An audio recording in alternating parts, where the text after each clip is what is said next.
जय हो माँ बंजारी वो, जय हो माँ बंजारी। तोर महिमा है भारी वो, तोर महिमा है भारी।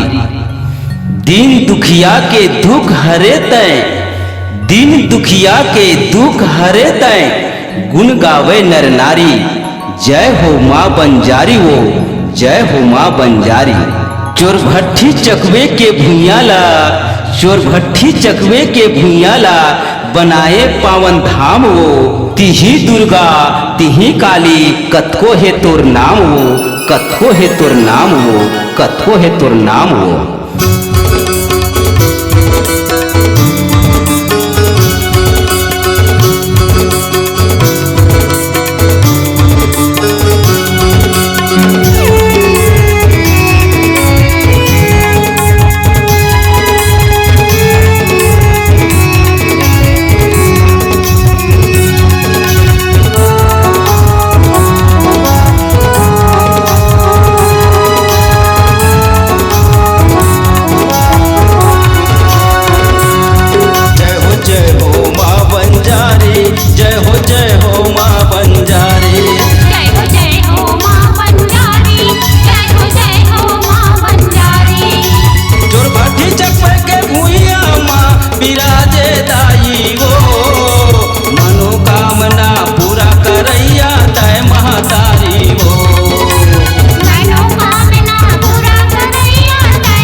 विष्णु वर्मा मंदिर ला बनवाई से, मंदिर ला बनवाई से, मंदिर ला बनवाई से।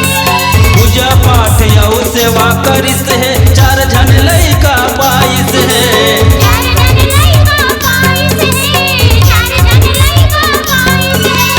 अन्न धन के भंडार भरे माता लक्ष्मी दाई वो, मनोकामना पूरा करैया तय महतारी हो। मनोकामना पूरा करैया तय महतारी हो। जय हो माँ बंजारी, जय हो माँ बंजारी। जय हो माँ बंजारी, जय हो माँ बंजारी।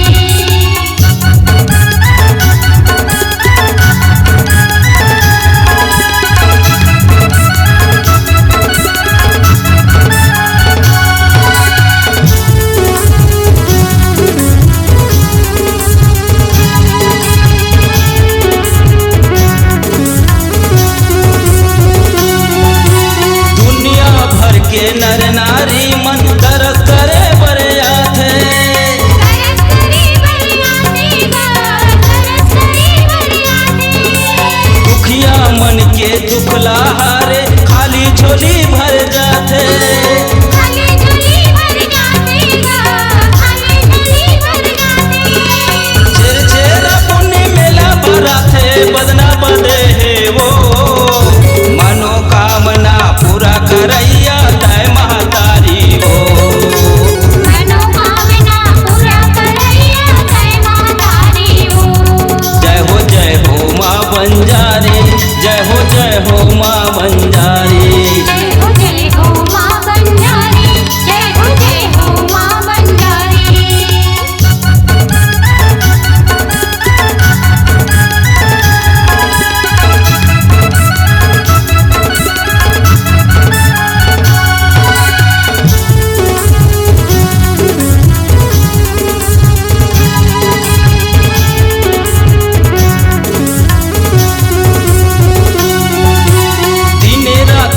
मंदिर माँ अखंड ज्योत जलते, अखंड ज्योत जलते, अखंड ज्योत जलते। केशव महाराज पर सदा वाला निस दिन पूजा करते, निस दिन पूजा